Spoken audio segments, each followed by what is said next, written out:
All right, we're now joined by the voice of West Virginia baseball. The Mountaineers bully themselves into the regional and on to the super regional round. Andrew Caridi, voice of West Virginia. Andrew, thank you very much for your time. I mentioned a minute ago, sometimes in these tournaments, if you're not deep with pitching, you're going to end up in a slugfest, and sometimes, you just got to find a way. How dramatic was it with West Virginia winning and moving on into the super regional? Regional final, you come back from 5 runs twice in one game to win a title, a regional title, I think is as dramatic as it gets, right? I mean, this is not like a comeback victory in the middle of the regular season. It's not a comeback victory at the beginning of the year. I think even the postseason tournament is a little bit different, right? Because like everybody is a little bit spent at that point. But this is for all the marbles. So I think when you look at comebacks in any sport, in West Virginia history, I think this one has got to be up there, right? Feels good to get it done against Kentucky and move on. You sweep back-to-back regionals for West Virginia, feels really good.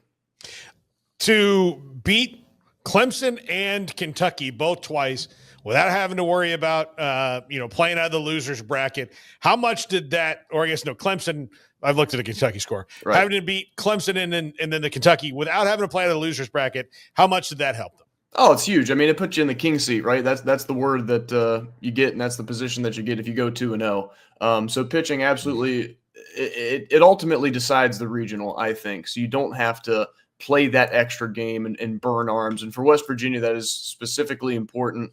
You got good length out of Jack Cartsonis, who was your Saturday starter, and good length out of Griffin Kern, who started Friday, beat Kentucky originally.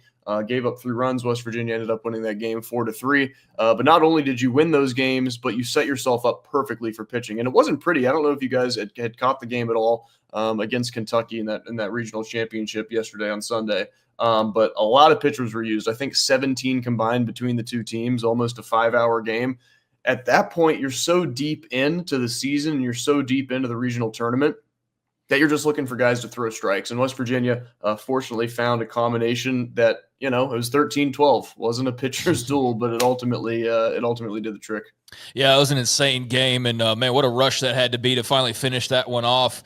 Andrew, for those who are going to go jump on the bandwagon and follow along, what's been kind of the story? How would you summarize this season for West Virginia and just their ride here from the beginning to Big 12 champs and now still sticking around trying to play for a natty? What I love most about playing basketball is the competition. I really just like being shifty, mastering hesitation moves, changing direction, building chemistry with new teammates. If you're not having fun while you're playing, there's no point in playing the game. You know what to do. Escape basic. Pair of Thieves quick dry underwear. It wicks away sweat and helps keep you dry. You looking forward to fishing season? Yeah, I think a lot of unanswered questions at the beginning of the year, right? First-year head coach Steve Sabins, who had been with the program. This is his 10th year with West Virginia, first year as a head coach.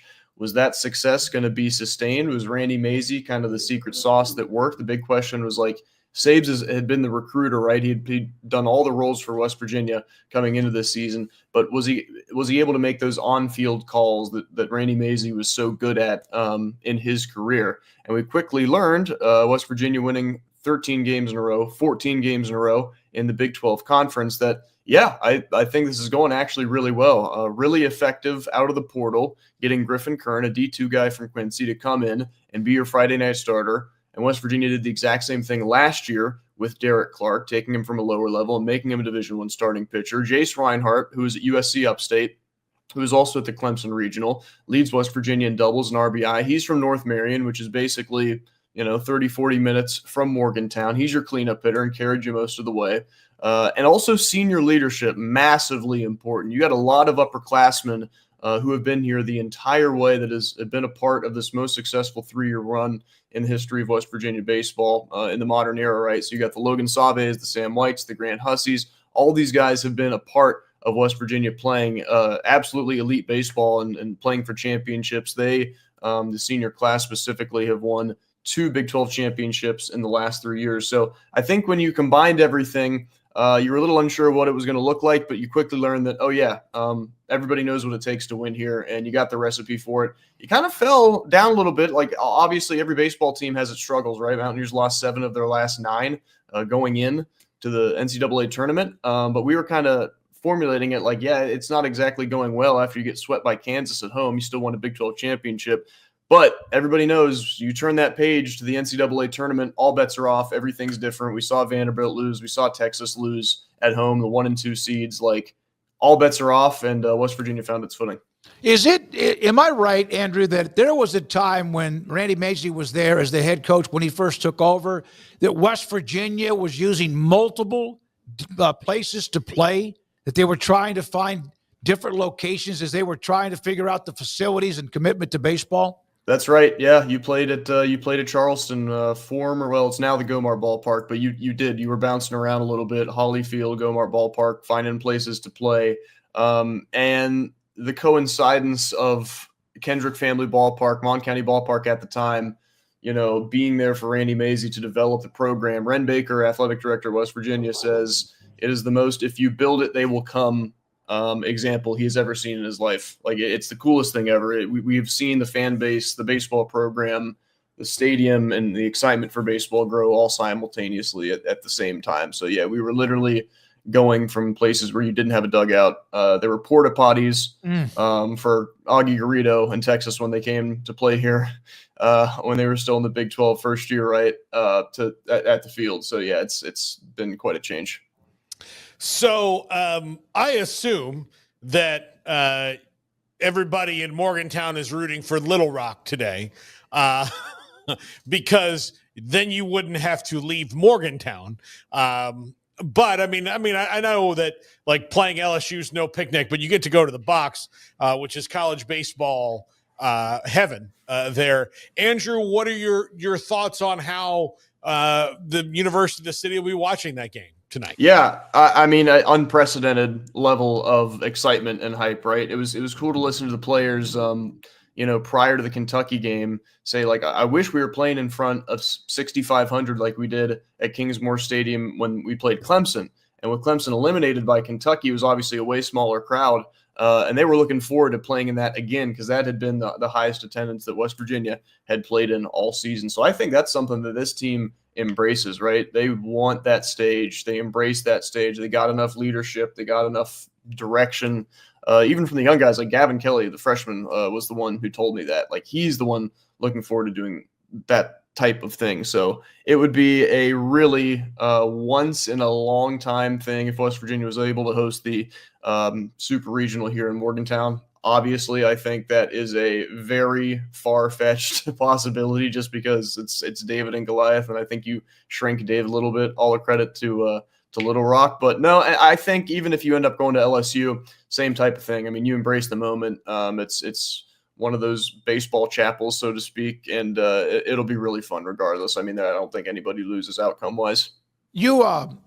You mentioned they lost 7 of 9, 9 of 13. They got blown out by Arizona in the Big 12 tournament.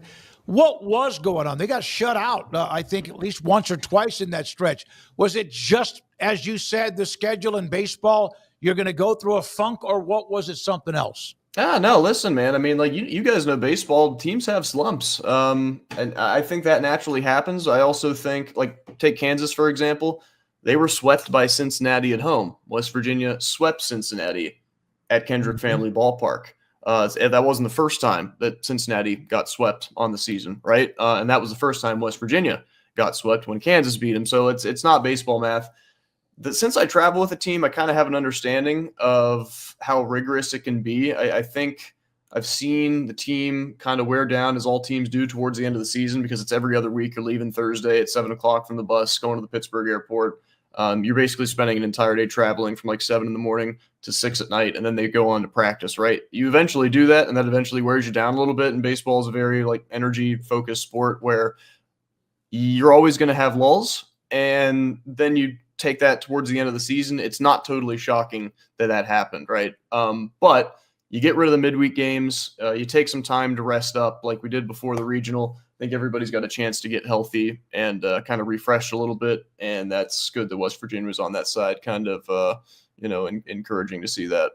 The Big 12 had a nice, contingent of teams make the tournament. I know that they would like to have had a better year overall. I mean, there were some classic teams that are usually good, like Tech, that was just terrible this year. And that happens. But overall, how well do you think the conference grind prepared West Virginia or any other Big 12 team, for what they're seeing, especially West Virginia, since they're on to the Supers? Yeah, I think Big 12 teams just beat up on each other throughout the entire season. I mean, take a look at the standings. You've got only a couple of games between the third, fourth place team and the teams that are maybe in 10th, right? Every team can beat every team. I'm not sure off the top of my head, but it's like when West Virginia was winning 14 games in a row, they swept 4 series in a row against the likes of, the Houstons, the UCFs, teams that are a little on the lower rung. But you look at what Arizona did against them, swept Cincinnati, for example. You look at what those teams did against the higher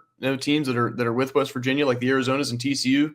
Those teams were taking 2 of 3 from Arizona. Those teams were taking 2 of 3 from TCU.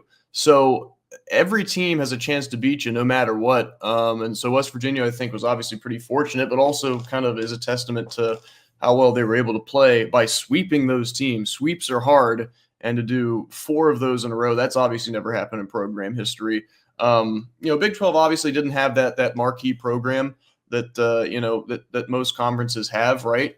But there's a ton of parity, and I think that goes a long way and has to put you at your best if you want to contend for a championship and obviously make a deep run of the postseason. Andrew, good luck. Appreciate your time. We'll be watching what happens the rest of the day, and tell your father, Tony, we said hi. Appreciate it. Congratulations on what you're doing. And man, you've done soccer, volleyball, baseball, basketball. Those are a lot of those are a lot of pace sports that you gotta do what you're doing. You're doing a good job of it. Thanks for your time today. Yeah, I appreciate you guys. Thank you. Andrew Caridi, voice of West Virginia, many sports, including the baseball team on their way into the Super Regionals.